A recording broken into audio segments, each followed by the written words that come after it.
औज़ुबिल्लाहि मिनश्शैतानिर्रजीम बिस्मिल्लाहिर्रहमानिर्रहीम क़ाला रसूलुल्लाहि सल्लल्लाहु अलैहि वसल्लम इक़राउल क़ुरआन फ़इन्नहु याती यौमल क़ियामति शफ़ीअन लि अस्हाबिही औ कमा क़ाल सल्लल्लाहु अलैहि वसल्लम रब्बि इश्रह लि सदरी व यस्सिर लि अमरी वहलुल उक़दतम मिन लिसानी यफ़क़हू क़ौली रब्बि यस्सिर वला तुअस्सिर व तम्मिम बिल खैर आमीन या रब्बल आलमीन। अल्लाह के रसूल सल्लल्लाहु अलैहि वसल्लम का फरमान है कि इक़राउल क़ुरआन, कुरान पढ़ा करो। फ़इन्नहु याती यौमल क़ियामति शफ़ीअन लि अस्हाबिही, इसलिए कि क़यामत के दिन ये अपने पढ़ने वाले का सिफारशी बनकर आएगा। कुरान मजीद सिफारिश करेगा अपने पढ़ने वाले की। और दूसरी रिवायत से ये भी पता चलता है कि रमज़ान का रोज़ा और कुरान ये बंदे के लिए अल्लाह ताला से सिफारिश करेगा। रोज़ा कहेगा कि अल्लाह मैंने इसे दिन में खाने पीने से रोके रखा, और कुरान कहेगा कि ऐ मेरे रब मैंने रात को इसे सोने से रोके रखा, तो इसके हक़ में हमारी सिफारिश कबूल फरमा। और फिर आपने फरमाया, जो कि बहुत बड़ी खुशखबरी है, कि उन दोनों की सिफारिश कबूल की जाएगी। तो कुरान पढ़ा करें, कुरान के साथ वक्त गुजारा करें। इंशाअल्लाह ताला आप देखेंगे कि आपकी ज़िंदगियों में अल्लाह ताला बरकतें नाजिल फरमाएगा, उसकी रहमतें जो हैं वो आपके साथ आपके शामिल हाल होंगी। अल्लाह ताला से दुआ है कि अल्लाह ताला अमल करने की तौफीक अता फरमाए। इस्म के चार पहलू जो कि जुमले में इस्म को इस्तेमाल करने के लिए या किसी कंस्ट्रक्शन में इस्म को इस्तेमाल करने के लिए जानने ज़रूरी हैं, उनमें से दो अल्हम्दुलिल्लाह हमारे मुकम्मल हो चुके हैं, एक जिन्स और दूसरा अदद। अब हम तीसरा पहलू, ये भी बहुत अहम है, इसको शुरू करने लगे हैं, और इस पहलू का नाम है वुसअत।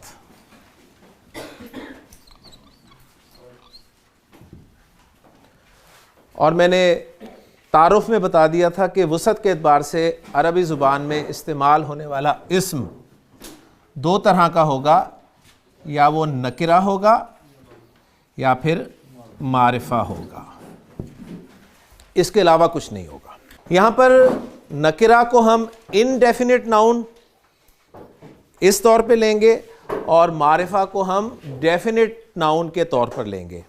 वरना आमतौर पे हम नकिरा और मारिफा को प्रॉपर नाउन और कॉमन नाउन के तौर पे लेते हैं ना, लेकिन अभी आपके सामने आएगा कि प्रॉपर नाउन ये डेफिनेट नाउन की एक किस्म होगा, क्योंकि अरबी एक वसी ज़ुबान है। लिहाजा नकिरा इनडेफिनिट नाउन और मारिफा डेफिनेट नाउन।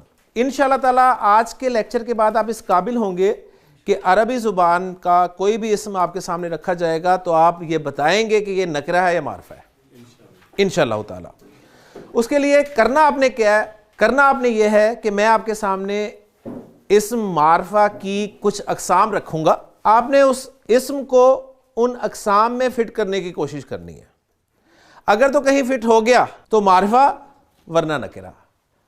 सिंपल सा काम हमने करना है, जहन पे बोझ नहीं डालना आपने, लेकिन आप डालेंगे मुझे पता है, क्योंकि मैं अब जब सवाल करूंगा तो वो जाहिर होगा। लेकिन अगर आप मेरी इस बात पे अमल कर लेंगे ना, जो मैंने कहा है कि जो भी इस्म आपको दूंगा वो इन अक़साम में फ़िट करने की कोशिश करें, बस ये कोशिश करें और कुछ ना सोचें। इंशाअल्लाह ताला 100% रिजल्ट निकलेंगे। अगर फिट हो गया तो मारिफा, ना फिट हुआ तो नकिरा। तो मारिफा की अक़साम में आपको बताने लगा हूं। अरबी ज़ुबान में कोई इस्म मारिफा कब कब हो सकता है, ये मारिफा की अक़साम के ज़ेल में आ जाएगा। अरबी ज़ुबान में कोई भी इस्म 7 सूरतों में मारिफा होता है, 7 सूरतों में, गोया मारिफा की 7 अक़साम है। अब उनमें से हमें इस वक्त कितनी अक़साम की ज़रूरत है वो भी आपके सामने रिजल्ट आ जाएगा। मैं मुनासिब समझूंगा तो सातों की सातों आपको बता दूंगा, और अगर मुनासिब ना समझा तो आपको उनमें से कुछ कमी करके बताऊंगा, लेकिन 5 तो डेफिनेट अक़साम बताऊंगा ही बताऊंगा आपको इंशाअल्लाह ताला। तो मारिफा की पहली किस्म बहुत सिंपल है, यह है इस्म अलम।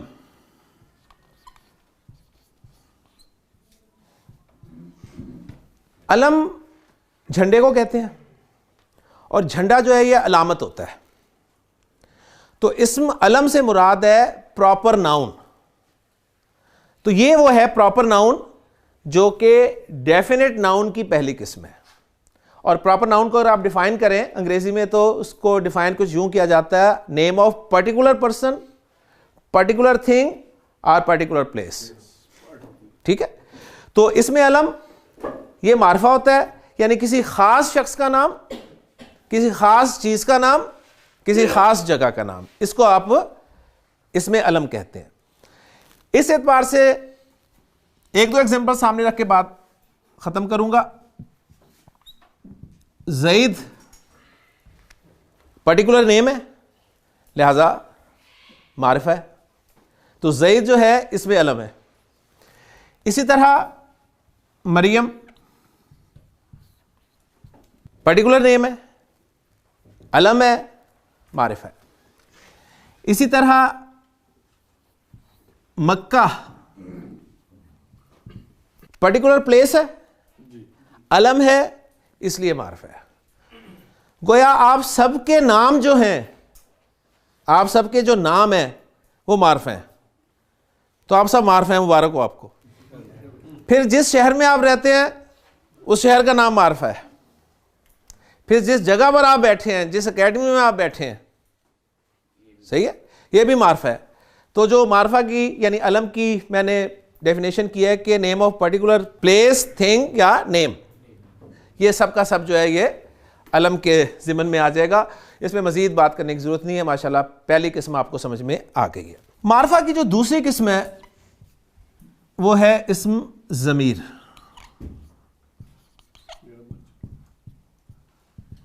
इस्म ज़मीर को हम प्रोनाउन भी कहते हैं, और प्रोनाउन के बारे में आपने पढ़ा है कि pronoun is a word which is used in place of a noun. Urdu में मैं वो का लफ्ज़ इस्तेमाल करता हूँ, चाहे मुज़क्कर हो चाहे मुअन्नस हो। वो, तू, तुम, आपका लफ्ज़ इस्तेमाल करता हूँ, चाहे मुज़क्कर हो चाहे मुअन्नस हो। मैं अपने लिए मैं का लफ्ज़ इस्तेमाल करता हूँ, मुअन्नस भी मैं ही लफ्ज़ इस्तेमाल करेगी। इसी तरह फिर मैं, वो, तू, इनमें से कुछ अल्फाज की आप जमा भी इस्तेमाल करते हैं। मैं की जमा आप हम इस्तेमाल करते हैं, वो की जमा वो ही आती है। क्लियर हो गया ना? तो जितने भी प्रोनाउंस हैं आपके पर्सनल प्रोनाउंस, ये सब के सभी मार्फा होते हैं। इस वक्त मेरा टॉपिक पर्सनल प्रोनाउंस पढ़ाना नहीं है, मैं सिर्फ मार्फा की लिस्ट पूरी कर रहा हूं, तो इसलिए एक दो एग्जांपल सामने रखकर अगली किस्म की तरफ चलूंगा। तो इस ज़मीर की चंद एग्जांपल्स आपके सामने रख देता हूं। अना मैं के लिए इस्तेमाल होता है, अना बहुत है, आपको पता है। उसके बाद नहनु हम के लिए इस्तेमाल होता है। इसी तरह फिर वो के लिए बहुत सारे लफ्ज होंगे, यू के लिए बहुत सारे लफ्ज होंगे। वो इंशाल्लाह जब हम ज़मायर को तफसील से पढ़ेंगे उस वक्त आपके सामने आ जाएगा। सिर्फ आपने अब बात यह रखनी है कि जो भी प्रोनाउन आपके सामने आए वो मारिफा ही होगा। मारिफा की तीसरी किस्म जो है यह भी प्रोनाउंस की एक किस्म है, और यह है डिमॉन्स्ट्रेटिव प्रोनाउंस, जिसको आप इसमें इशारा कहते हैं। हम किसी भी शख्स या किसी चीज की तरफ इशारा करने के लिए कुछ अल्फाज इस्तेमाल करते हैं। करीब कोई हो, शख्स हो या चीज हो, तो मैं कहता हूं ये। अगर दूर हो कोई शख्स या चीज तो मैं कहता हूं वो। तो उर्दू में ये और वो के लफ्ज इस्तेमाल होते हैं। अंग्रेजी में दिस, दैट, और फिर साथ जमा भी इनकी इस्तेमाल हो जाती है, दीज और दोस। इनके इक्वलेंट अरबी जुबान में जो लफ्ज इस्तेमाल होंगे वो भी मार्फा होंगे। तो चंद एग्जांपल्स, क्योंकि इस वक्त टॉपिक मेरा अस्माए इशारा नहीं है, टॉपिक मेरा है मार्फा की अकसाम, तो मैं लिस्ट पूरी कर रहा हूं। तो दो तीन एग्जांपल्स आपके सामने रखकर अगली किस्म की तरफ चलते हैं। ये के लिए अरबी जुबान में हाजा का लफ्ज इस्तेमाल होता है, और वो के लिए अरबी जुबान में जालिका का लफ्ज इस्तेमाल होता है। बाकी इंशाअल्लाह ताला जब अस्माए इशारा पढ़ेंगे तफसील से तो पूरी डिटेल आपके सामने आ जाएगी। मारिफा की चौथी किस्म वो भी प्रोनाउंस की ही एक किस्म है, और वो है रिलेटिव प्रोनाउंस। रिलेटिव प्रोनाउंस को हम अरबी में इसमें मौसूल के तौर पर याद रख सकते हैं। इसमें मौसूल, अब मैं इसके कोई लफ्जी माना नहीं बताऊंगा आपको कि मौसूल के माना क्या होते हैं, सिंपल रिलेटिव प्रोनाउन के तौर पे आप इसे याद रख लें। और आसान करना है तो आप ये जहन में रखें कि उर्दू ज़ुबान में हम जो का लफ्ज़ जो इस्तेमाल करते हैं ना, जो और जिस, सही, इनके इक्विवेलेंट इंग्लिश में हम हु का लफ्ज़ इस्तेमाल कर देते हैं, सही, दैट का लफ्ज़ इस्तेमाल कर देते हैं। दैट इशारे के लिए भी है लेकिन जो के लिए भी इस्तेमाल हो जाता है। तो इनके इक्विवेलेंट वर्ड्स अरबी में जो इस्तेमाल होंगे वो अस्माए मौसूला कहलाएंगे और वो भी मारफा होंगे।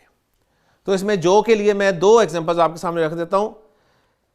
उर्दू में जो चाहे मुज़क्कर हो चाहे मुअन्नस हो, जो ही होता है या जो ही होती है। इंग्लिश में हु चाहे मुज़क्कर हो चाहे मुअन्नस हो, हु ही होता है या हु ही होती है।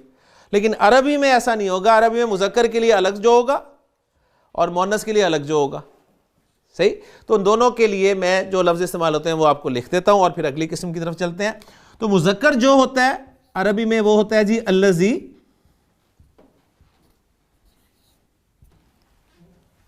और मुअन्नस जो होता है वो है जी अल्लती। दोनों के माना जो के हैं, लेकिन अल्लज़ी जो मुज़क्कर और अल्लती जो मुअन्नस। अब जब कुरान मजीद पढ़ेंगे ना आप, फिर आप इंशाल्लाह अप्रिशिएट करेंगे इन चीज़ों को। अल्लती तत्तालिउ अलल अफ़इदा, जो दिलों तक जा पहुंचेगी। अल्लती वहां लफ्ज़ इस्तेमाल हुआ है। और क्या पहुंचेगी, पीछे नार का जिक्र है, आग का। और हम पढ़ चुके हैं कि आग अरबी ज़ुबान में मुअन्नस होती है। अल्लज़ी खलक़स समावाति वल अर्द, जिसने आसमान और ज़मीन को तख्लीक किया। मुज़क्कर जो, जिस, और ज़ाहिर बात है किसने किया, अल्लाह। तो अल्लाह को हम लफ्ज़ी मुज़क्कर के तौर पे इस्तेमाल करते हैं, ये बात भी आपको वाज़ेह होनी चाहिए। तो यहां तक हमारी मारफा की 4 अक़साम आ गई। 3 अक़साम प्रोनाउन से रिलेटेड है और एक जो है वो आपका प्रॉपर नाउन है। फिर लिस्ट कर लें एक मरतबा 4 अक़साम को, कि अलम मारफा होगा और ज़मायर मारफा होंगे हर तरह के, चाहे वो पर्सनल हो, अना नहनु, चाहे वो डिमॉन्स्ट्रेटिव हो, हाजा ज़ालिका, चाहे वो रिलेटिव हो, अल्लज़ी अल्लती। तो ये 3 अक़साम जो हैं ये प्रोनाउंस की ही हैं। अब इन 4 अक़साम की बिना पर मैं आपसे सवाल करूं, कोई इस्म सामने रख कर कि जी ये मारिफा है या नकरा, तो आप जवाब दे सकेंगे इंशाअल्लाह ताला। जी तो कौन ट्राई करेगा? माशाअल्लाह। वलद का लफ्ज़, वलद किसे कहते हैं? लड़के को। वलद का लफ्ज़ नकरा है या मारफा है अरबी में? ये नकीरा है। नकरा क्यों? लड़के बहुत सारे हो सकते हैं, देखें माशाअल्लाह, खास नहीं है। बिल्कुल सही, सोचना अपना है इन्होंने। मैंने कहा था ना, मैंने कहा था कि आपने मारफा और नकरा को डिसाइड किस तरह करना है, लिस्ट में रख कर डिसाइड करना है, अपना नहीं सोचना जी। लेकिन आप सोचेंगे अपना, मुझे पता है। लड़का नकरा क्यों है? इसलिए कि ना तो ये अलम है जी, ना ही प्रोनाउंस की किसी किस्म में है। बस सिंपल सा ये जवाब है।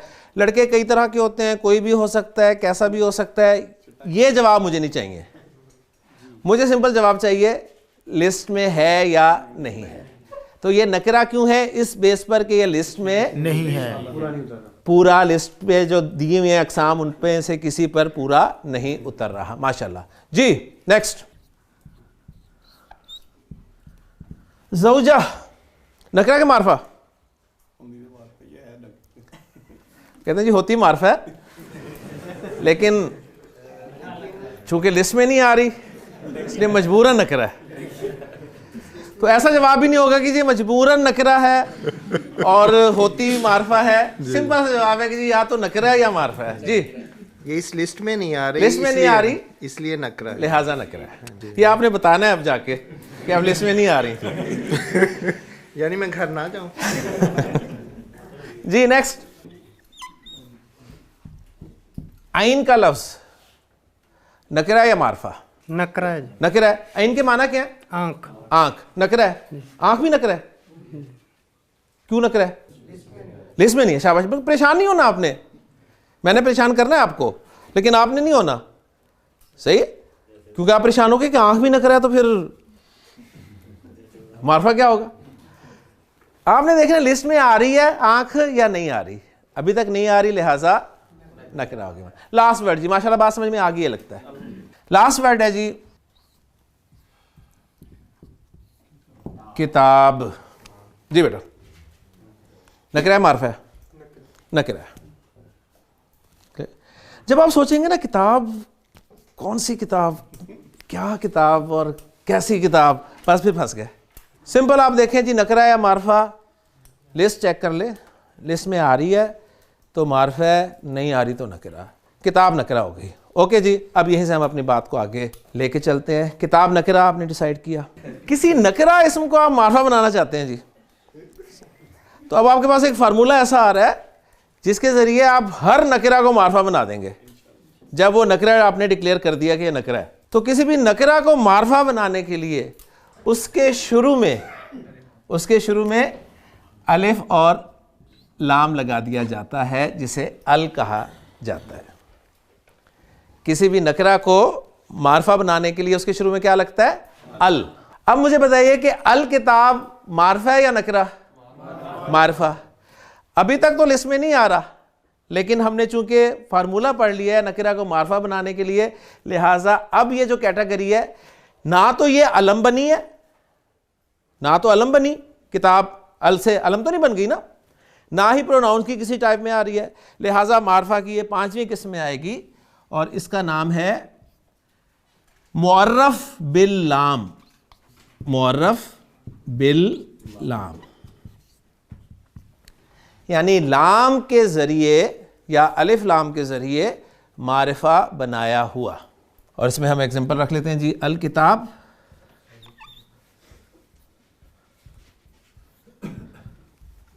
अल मुस्लिम।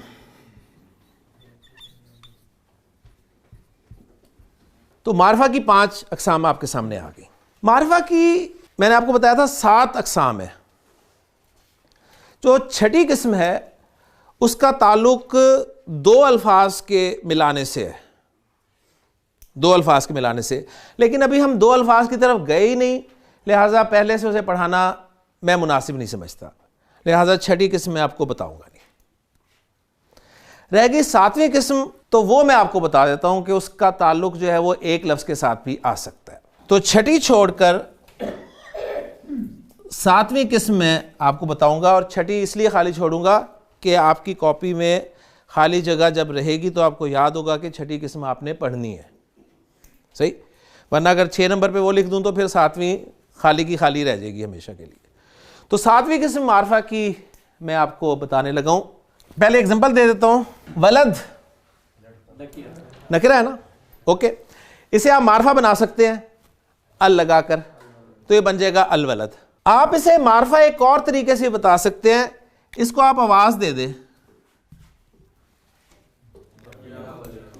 आप कहें या वलद, ए लड़के, या वलद। अब बन तो ये भी एक किस्म का 2 अल्फाज का मजमूआ क्या, लेकिन चूंकि एक लफ्ज के साथ या इस्तेमाल हो रहा है इसलिए मैंने इसे आसान समझा और आपके सामने रख दिया। अब ये वलद भी मार्फा हो गया या की वजह से।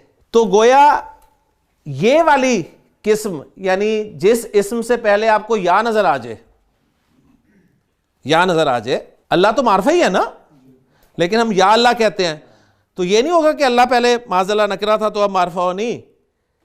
या आप किसी नकरा को पुकारने के लिए, बुलाने के लिए भी लगा सकते हैं, तो अगर वो नकरा था तो वो या की वजह से मार्फा हो जाएगा। तो ये जो 7वीं किस्म है ये बनेगी मुअर्रफ बिन निदा। मुअर्रफ बिन निदा यानी निदा के जरिए मार्फा बनाया हुआ। और इसकी एग्जांपल या वलदू, और कुरान से एग्जांपल रखनी है तो अल्लाह ताला ने कुरान मजीद में इरशाद फरमाया या नारू कूनी बर्दन वस्सलामन अला इब्राहीम, ए आग तो इब्राहिम पर ठंडी हो जा और सलामती वाली हो जा। तो अगर नार को आप वैसे देखें, ठीक है, नार को आप वैसे देखें, बल्कि यहां से मैं फिलहाल हरकत हटा दूं, ये आपको फिर कंफ्यूज करेंगी। या वलद और या नार। नार नकरा है, नार नकरा है ना, अब आप सोच रहे होंगे यार नार भी नकरा, सोचेंगे तो कंफ्यूज होंगे कि आग भी नकरा, लेकिन लिस्ट में नहीं आ रही आग। सही, हाँ अगर आग के साथ या लगा हुआ है जैसा कि कुरान में लगा हुआ है तो अब आग जो है मार्फा हुई है, या उस पर अलिफ लाम लगाकर आप उसे मार्फा कर लें। क्लियर? तो 5 अक़साम के बाद एक किस्म छोड़कर हमने 7वीं किस्म पढ़ ली। अब हम अपने सबक को ये जो अल लगाया है ना, इसके हवाले से थोड़ा सा आगे बढ़ाएंगे, क्योंकि बहुत इस्तेमाल है इसका कुरान मजीद में अल का, और बहुत मज़ेदार टॉपिक है ये जो मैं अब आपके साथ शेयर करने लगा हूँ। लेकिन जी ये जो अल है ना, इसमें 2 हुरूफ इस्तेमाल हुए हैं, और ये दोनों हुरूफ इंतहाई अहम हुरूफ हैं। ये जो है ये हमज़ा है, और अल का जो हमज़ा है, हमज़ा तो कहीं भी आ सकता है ना, उज़ुन में भी हमज़ा आया है, उज़ुन कान शुरू में हमज़ा है ना, लेकिन ये जो अल का हमज़ा है इसका एक ख़ास नाम है, वो आपने याद रखना है, बहुत काम आएगा आपको इंशाअल्लाह ताला। इसका नाम है हमज़ातुल वस्ल। हमज़ातुल वस्ल, बस इसका नाम आप याद कर लें किसी तरह। बहुत सारी दवाइयों के नाम आपको याद करने पड़ते हैं, काम की जो दवाई होती है वो याद है, कहाँ आप बार बार लिख के मोबाइल पर रखेंगे, हर दफ़ा मोबाइल निकालेंगे, पर्ची निकालेंगे, डब्बी साथ रखेंगे, आप कहते हैं याद ही कर लो, जहाँ गए दवाई का नाम बोला दवाई ले ली। तो इसका नाम आपको याद ही करना पड़ेगा। ये हमज़ा जो अल का हमज़ा है, अल का हमज़ा मैं बता रहा हूँ, ये हमज़ातुल वस्ल है। और जो अल का लाम है ना, अल का लाम, इसका भी एक ख़ास नाम है, उसका नाम है लाम तारीफ।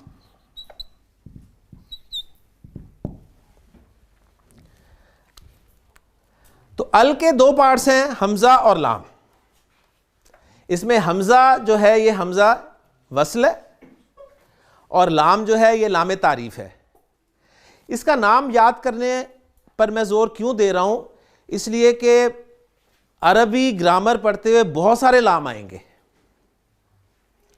आप देखें दूसरा लाम आया है हमारे सामने, पहला लाम कब आया था? हुरूफुल हिजा में, अलिफ बा ता सा में लाम आया था ना, तो उसका नाम लाम तारीफ था। कोई अल में लाम आ रहा है, इसका नाम है लाम तारीफ, और यही मार्फा बनाने के काम आता है, इसी से कोई इसम मार्फा बनता है।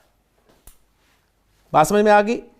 तो अल में जो 2 लफ्ज़ इस्तेमाल हुए हैं, हमज़ा और लाम, उसमें हमज़ा का नाम क्या है? हमज़ा वस्ल, और लाम का नाम क्या है? लाम तारीफ, यानी मार्फा बनाने वाला लाम। अब हमज़ातुल वस्ल के हवाले से जो अहम बात है वो नोट कर लें।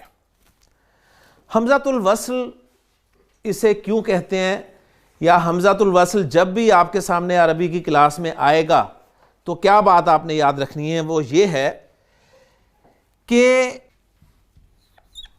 अल किताब जो हमने फाइनल किया है, लफ्ज़ किताब नकरा को मार्फा बनाकर, उसमें अल आपने लगाकर मार्फा किया, और ये हमज़ा हमज़ा वस्ल है, और लाम लाम तारीफ है। हमज़ा वस्ल जो होता है इस पे हरकत आती है, जैसे कि यहां पर ज़बर आई हुई है, और अल के हमज़ा वस्ल पर हमेशा ज़बरी आती है। लेकिन हमज़ा वस्ल वाले लफ्ज़ को, हमज़ा वस्ल वाले लफ्ज़ को जब आप पीछे से मिलाकर पढ़ते हैं ना, पीछे से मिलाकर पढ़ते हैं, मसलन इसके पीछे लफ्ज़ आ गया जी ज़ालिका, जब ये ज़ालिका नहीं था तो आप इसे पढ़ रहे थे अल किताब, अब इसके पीछे आ गया ज़ालिका, तो अब आप इसे ज़ालिका अल किताब नहीं पढ़ेंगे। ऐसे ही है ना, कुरान सबने पढ़ा है माशाल्लाह, आप इसे क्या पढ़ेंगे? ज़ालिकल किताब, ज़ालिकल किताब। तो हमज़ा वस्ल जो है उसके बारे में अहम बात क्या है, वो ये है कि जब हमज़ा वस्ल को पीछे से मिलाकर पढ़ते हैं ना, तो हमज़ा की हरकत नहीं पढ़ी जाती, हमज़ा की हरकत नहीं पढ़ी जाती, और वो हमज़ा अलिफ की सूरत में लिखा का लिखा रह जाता है, और वो हमज़ा अलिफ की सूरत में लिखा का लिखा रह जाता है। यह बात आपने याद रखनी है।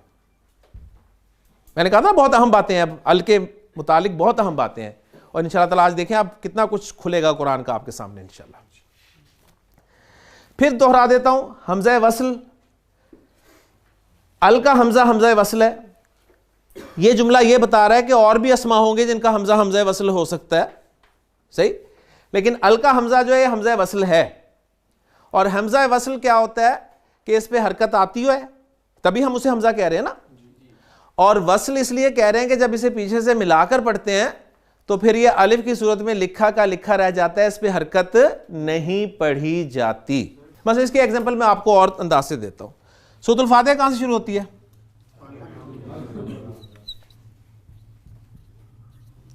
अल्हम्दुलिल्लाहि रब्बिल आलमीन।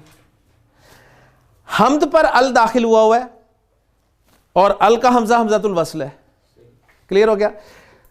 हरकत लिखी नजर आ रही है ना आपको मुसहफ में, लेकिन अगर आप बीच में कुरान में मजीद किसी जगह पर जाएंगे तो वहां पर आपको यह भी लिखा हुआ मिल सकता है वल्हम्दु लिल्लाहि रब्बिल आलमीन। वहां अब हरकत नहीं होगी। फॉलो कर गए ना? क्लियर होगी बात? तो ये तो मैंने काटा है, इसका मतलब ही ये है कि अलग से जब लिख रहे होंगे तो हरकत आप लिखेंगे, सही, और जब मिलाकर लिख रहे होंगे तो फिर हरकत भी नहीं लिखेंगे। अच्छा, हमारे लिए जो पाकिस्तानी मुसहफ है ना, उसमें हमजा वस्ल को पहचानना थोड़ा सा मुश्किल हो जाता है। पाकिस्तानी मुसहफ में हमजा वस्ल को पहचानना थोड़ा सा मुश्किल है, थोड़ा ही नहीं बल्कि बहुत मुश्किल है। यानी अल्हम्दुलिल्लाह में अगर आपके सामने सूरतुल फातिहा लिखी होगी तो ऐसे ही हमजा लिखा हुआ होगा, और आपसे कोई पूछे कि ये हमजा वस्ल है या नहीं है, तो अल पर गौर करने के बाद तो आप बता देंगे कि जी हमजा वस्ल है। लेकिन जिसने ग्रामर नहीं पढ़ी हुई उसके लिए सऊदिया वालों ने क्या हल निकाला, बहुत आसान हल निकाला। उन्होंने हमजा वस्ल के ऊपर ना एक छोटा सा स्वाद डाल दिया, ऐसे करके उन्होंने ऐसा छोटा सा स्वाद डाल दिया कि जिस अलिफ के ऊपर छोटा सा स्वाद नजर आए ना आपको, वो हमजा वस्ल है। लिहाजा आप सऊदिया का मुसहफ खोल के देखें ना तो वहां पर अलहम्दु में स्वाद जला हुआ होगा अलिफ के ऊपर, जो बता रहा होगा कि ये हमजा वस्ल है। इसी तरह जालिकल किताब में यहां पर छोटा सा स्वाद डला होगा। तो ये बात भी अल्हम्दुलिल्लाह क्लियर हो गई कि हमजा वस्ल किसे कहते हैं। हमजा वस्ल वाला लफ्ज़ अगर आपको कलाम के शुरू में मिले तो उस हमजा वस्ल को पढ़ा जाता है, अगर वो हमजा वस्ल वाला लफ्ज़ कलाम के दरमियान में मिले तो हमजा वस्ल नहीं पढ़ा जाता। सिंपल सा उसूल। अल का हमजा हमजा वस्ल है और लाम लाम तारीफ है। आप पढ़ते हैं बिस्मिल्लाहिर्रहमानिर्रहीम। इसमें जलाला अल्लाह, अल, अल्लाह, हमारे कुछ नहीं डला होगा पाकिस्तानी मुसहफ में, सऊदिया के मुसहफ में यह छोटा सा स्वाद डला होगा। ठीक, नहीं पढ़ रहे ना अल्लाह, बिस्मी अल्लाह पढ़ रहे हैं, बिस्मिल्लाह पढ़ रहे हैं ना, तो कंफर्म हुआ कि ये हमजा हमजा वस्ल है। अर रहमान हमजा वस्ल है, हिर रहमान। अर रहीम हमजा वस्ल है, निर रहीम। क्लियर हो गया? अब यहां पर एक छोटा सा पॉइंट जो अगला बताना मकसूद है, वो ये पॉइंट नहीं था, वो ये था कि आप थोड़ा सा गौर करें। अल किताब, अल किताब में आपने जब पीछे से जालिका लगाकर पढ़ा तो आपने क्या पढ़ा?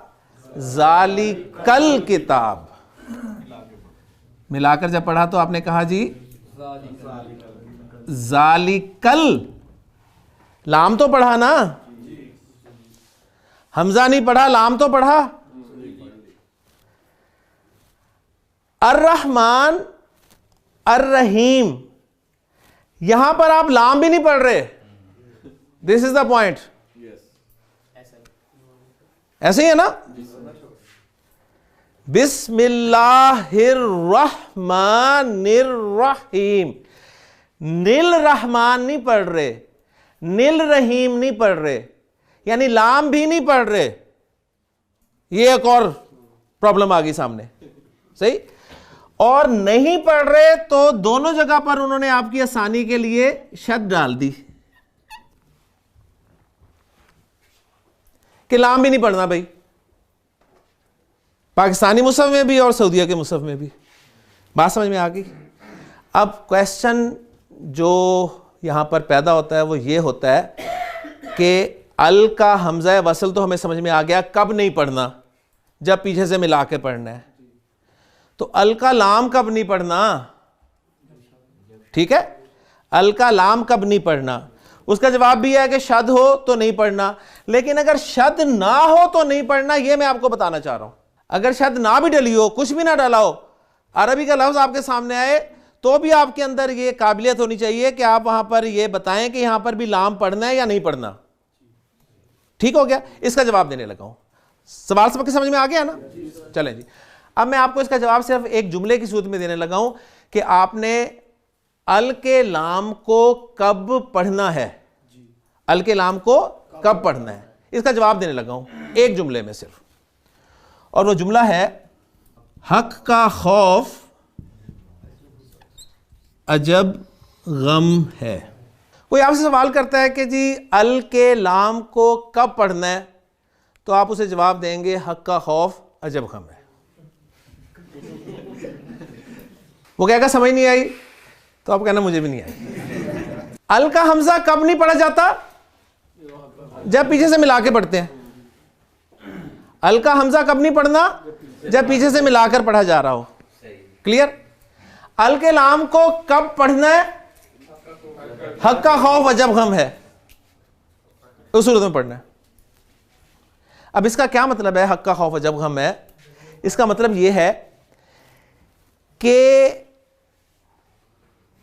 आपका जो लफ्ज इस जुमले में दिए गए हुरूफ से शुरू हो रहा हो, ठीक? अब ये जरा हुरूफ गिने कितने हैं?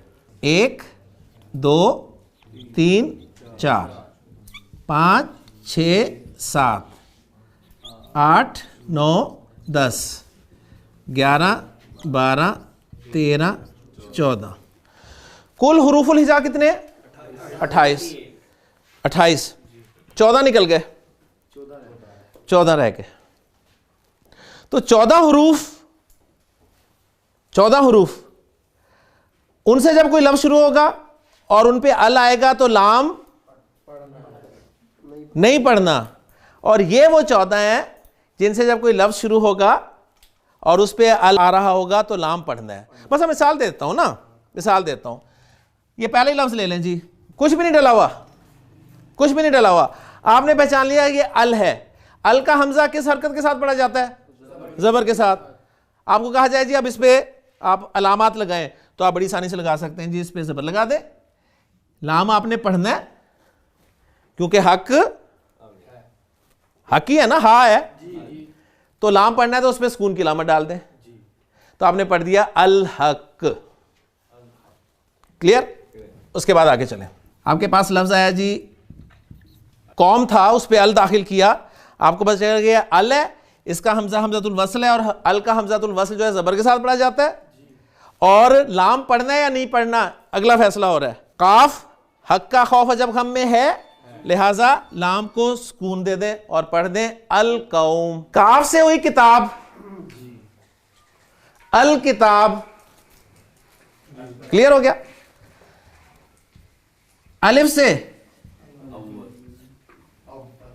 अल्लाह ताला के इसमें गिरामी अल अव्वल, लाम पढ़ रहे, अलिफ आ गया। खा अल्लाह का इसमें गिरामी अल खबीर, लाम पढ़ रहे हैं। वाओ अल्लाह का इसमें गिरामी अल वहाब, लाम पढ़ रहे हैं। फा अल फौज, लाम पढ़ रहे हैं। ऐन अल अलीम, लाम पढ़ रहे हैं। जीम अल जब्बार, लाम पढ़ रहे हैं। बा अल बारी, लाम पढ़ रहे हैं। अल गफ्फार, लाम पढ़ रहे हैं। अल मुमिन, लाम पढ़ रहे हैं। अल हुदा लाम पढ़ रहे हैं, अल यतीम लाम पढ़ रहे हैं। बात समझ में आ गई? अगर कोई ऐसा लफ्ज हो जिसकी शुरुआत अल के बाद की बात कर रहा हूं, कोई ऐसा लफ्ज हो जिसकी शुरुआत अल के बाद इन हुरूफ में से किसी हर्फ से ना हो, जैसे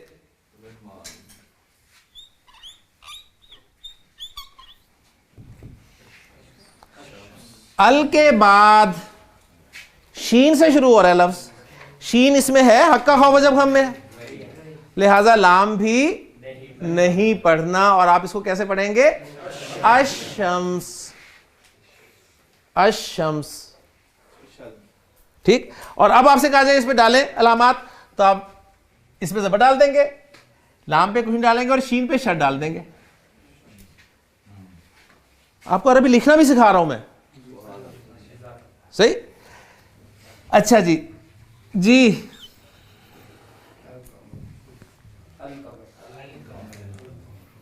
अल के बाद काफ से शुरू हो रहा है, काफ हक्का खौफ जब हम में है तो लाम पढ़ना है, लिहाजा आप जब अलामात लगाएंगे तो आप इसे पढ़ेंगे अल कमर।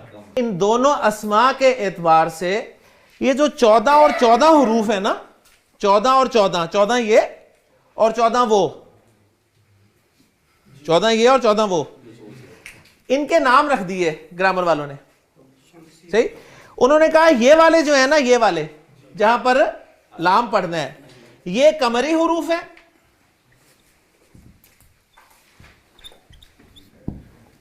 और जहां लाम नहीं पढ़ना वो शमसी हुरूफ है।